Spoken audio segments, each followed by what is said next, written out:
Yan, meron naman po tayong in-order sa online na panlagay sa aking slingshot.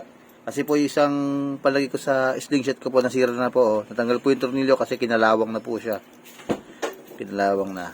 Kaya po umorder po ako sa Lazada ulit po ng bagong ganito na kamukha po nito. Yan. Ganito na po yung in-order ko para mabilis po. Kasi ito mahirap po itong tanggalin sa kamay pagka gusto nyong magpalit. Kasi di yun siya, parang steel syndrome. Yan po. Steel syndrome po siya eh. Yan, yung itsura niya. Yan. Kaya po, bumili po ako ng ganito sa online.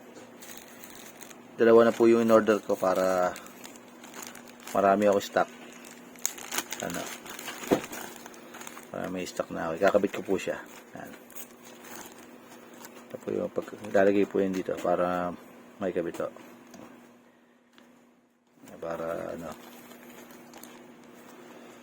maganda po siyang klase, katulad po rin yung isa, parehas na parehas. So, madali po siyang tanggalin. Dalawa na po yung in-order ko. Maganda po kasi siya ilagay sa braso kasi po madali siyang ikabit, kaya ganun nyo lang po. Ayan, ayos na ho siya. Tsaka maganda po yung pinaka canvas po to eh. Canvas na tela. Yung ginagamit po sa sling ng bag. Ayan po. Po yun. Ayan, makapakabit na po ito isa. Ayan. Makagamit yun na po rin to. Gawa po kasi hindi ko siya magamit. Gawa po nito, nasira po. Nalaglag po yung tornilyo. Nahulog po siya sa tubig. Ayan.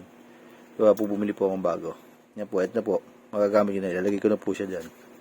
Para po dalawa yung daladala ko pagka mag-slingshot po ako.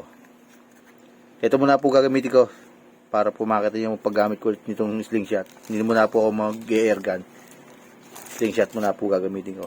Baka po makadayo po ako sa may fishing port dyan sa may Kabuyaw. Dadalayo tayo. Yan.